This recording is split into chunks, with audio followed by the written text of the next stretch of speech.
ప్రస్తుత వర్షాకాలంలో సంభవించే తుఫానులు, వరదలు వంటి ప్రకృతి వైపరీత్యాలు సమర్థవంతంగా ఎదుర్కొనేందుకు అధికార యంత్రాంగం సిద్ధంగా ఉండాలని జిల్లా కలెక్టర్ వెరిసెల్వి అధికారులను ఆదేశించారు. వేలేరుపాడు తహసీల్దార్ కార్యాలయంలో ప్రకృతి వైపరీత్యాల సమయంలో తీసుకోవాల్సిన ముందస్తు సంసిద్ధత చర్యలపై అధికారులతో కలెక్టర్ సమీక్షించారు.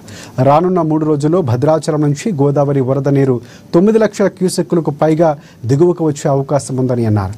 ప్రజల్లో అప్రమత్తం చేయాలని సూచించారు. ఎటువంటి అవాంఛనీయ సంఘటనలు జరగకుండా ప్రజలు సురక్షిత ప్రాంతాలకు తరలించేందుకు అధికారులు ప్రణాళికలు రూపొందించాలని ఆదేశించారు కలెక్టర్. మనకు ఇప్పుడు జూలై సెకండ్ వీక్లో స్టార్ట్ అయ్యి సెప్టెంబర్ దాకా మనకు ఫ్లడ్ సీజన్ ఉంటుంది కాబట్టి ఆల్రెడీ హెవీ రెయిన్ఫాల్ ఫోర్కాస్ట్ కూడా ఉన్నాయి. అరౌండ్ 9 lakh క్యూసెక్స్ మనకు భద్రాచలం నుంచి వసతికి కూడా మనకి ఇన్ఫర్మేషన్ రావడం జరిగింది. సో అందువల్ల అన్ని లైన్ డిపార్ట్మెంట్స్ తోటి మీటింగ్ పెట్టడం జరిగింది. సో అయినాయి కాబట్టి దానికి ప్రిపేర్నెస్ ఎట్లా చేయాలి, ఏమేమి అరేంజ్మెంట్స్ ముందు ఏర్పాటు చేసుకోవాలి అని స్టార్ట్ అయినా కానీ ఈసారి బెటలాగేషన్ ఏమీ లేదు. అయినప్పటికీ కూడా ఏ హ్యాబిటేషన్స్ ఎఫెక్ట్ అవుతుందో అవన్నిటికీ ముందే వార్నింగ్ చేసి అక్కడికి లెవెల్స్ కూడా వాచ్ చేస్తున్నాము.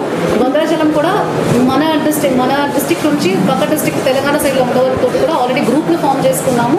సో మ్యూచువల్గా ఆర్డీఓ, జాయింట్ కలెక్టర్ కింద మన సబ్ కలెక్టర్ టాస్క్ కూడా కంటిన్యూస్ టచ్లో ఉన్నారు. మన గ్రూప్స్ ఉన్నాయి కాబట్టి అందులో పెడుతున్నారు భద్రాచలం ఎన్ని సీట్లు వచ్చినాయని చెప్పేసి. అది కాకుండా మన